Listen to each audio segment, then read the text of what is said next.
I want to start with something you've probably felt, but maybe couldn't explain. You spend time with someone. Nothing bad happens, no argument, no conflict. And yet, when you leave, you feel exhausted, heavy, mentally drained, like something inside you was slowly pulled out of you. And the strange part is, you don't always know why, because on the surface, everything seemed normal. Maybe they were friendly. Maybe the conversation was fine. Maybe they didn't do anything obviously wrong, but your body still reacted. And that reaction matters, because humans don't just respond to words, we respond to energy, to tension, to emotional pressure, to what's happening underneath the interaction. So let's talk about it.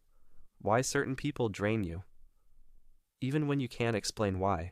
The first reason is emotional monitoring. Around some people, your nervous system never fully relaxes. You're constantly adjusting, watching their reactions, choosing your words carefully, reading their tone, trying to avoid tension, even subtly. And that takes energy, a lot more than most people realize, because your brain stays alert the entire time, not enough to feel panic, but enough to prevent rest. The second reason is unpredictability. Some people change constantly, their mood, their tone, their behavior. One moment they're warm, the next, cold. One moment you feel accepted, the next, you feel judged. And your brain struggles with that inconsistency, because inconsistency creates uncertainty, and uncertainty keeps your nervous system active, always trying to figure out, what version of them am I getting right now? The third reason is emotional absorption. Some people project their internal state onto everyone around them. Stress, negativity, frustration, anxiety, and without realizing it, you absorb part of that atmosphere, especially if you're emotionally aware. Because emotionally sensitive people don't just hear emotions, they feel them. And after enough exposure, your body starts carrying emotions that weren't even yours to begin with. The fourth reason is self-suppression. Around certain people, you stop being natural, not consciously, but automatically. You become more careful, more filtered, more controlled. You hide certain thoughts, hold back reactions, adjust your personality. And the problem is, that takes constant effort, because now you're not just existing. You're performing, and performance is exhausting. The fifth reason is a lack of emotional safety. Real emotional safety feels simple. You don't overthink every word. You don't monitor every reaction. You don't feel pressure to manage the atmosphere. You can just exist. But around draining people, that safety disappears. Even if they're not openly toxic, your body still feels the tension, and your nervous system reacts accordingly. The sixth reason is invisible competition. Some people turn every interaction into comparison.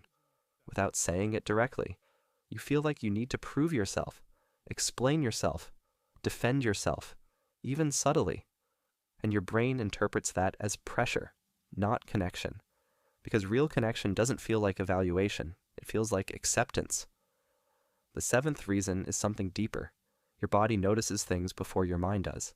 Tiny expressions, changes in tone, microsignals, things too subtle to consciously explain. But your nervous system still processes them. And sometimes that's why you feel drained, not because one big thing happened, but because your body spent hours responding to hundreds of small signals. Now here's where it gets important. Feeling drained around someone doesn't automatically mean they're a bad person. Sometimes their energy just conflicts with yours. Sometimes they're struggling internally. Sometimes the dynamic between you requires too much adaptation. But regardless of the reason, your reaction is still real.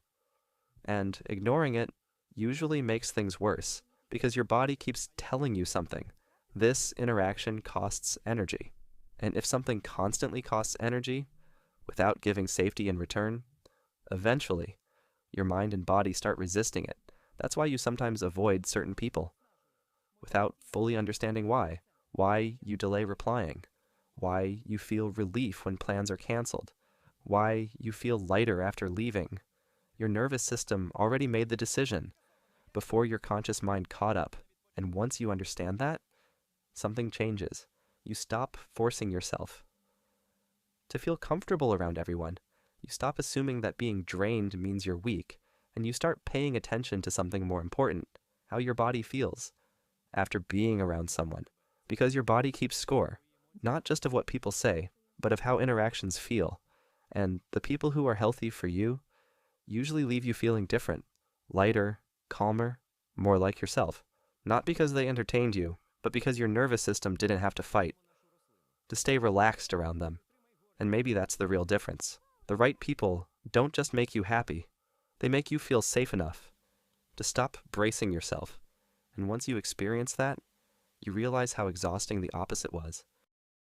And once you realize that, you start noticing patterns you ignored before. You notice how your body reacts before your mind explains it, the tension in your shoulders, the mental fatigue, the sudden need for space. And those reactions stop feeling random, because now you understand something important. Your nervous system is constantly evaluating environments, not just physical ones, emotional ones too. And when an interaction feels emotionally demanding, your body responds as if it's work, even if you were just talking. That's why some conversations feel heavier than others, not because they lasted longer, but because your mind never got to rest inside them. You were adapting the entire time, reading the room, monitoring reactions, trying to maintain emotional balance. And eventually, that creates exhaustion. Not dramatic exhaustion, quiet exhaustion, the kind that makes you want silence afterward. The kind that makes you want to be alone, not because you hate people, but because your nervous system needs recovery. And here's the part most people misunderstand. Protecting your energy isn't selfish, it's awareness, because once you know which environments drain you, you stop forcing yourself to stay in them longer than necessary. You stop explaining away your discomfort. You stop convincing yourself that your body is overreacting. And instead, you start trusting your reactions, not impulsively, but honestly, because your body notices patterns long before your conscious mind fully understands them. And over time, that awareness changes your relationships. You become more selective, not colder, not less caring, just more conscious of what feels healthy, because real connection shouldn't constantly feel like emotional survival. It should feel like space, like ease, like being able to breathe fully around someone. And once you experience relationships like that, you stop confusing emotional tension with closeness. Because the people who are truly good for your nervous system don't leave you feeling smaller afterward, they leave you feeling calmer, more grounded, more yourself.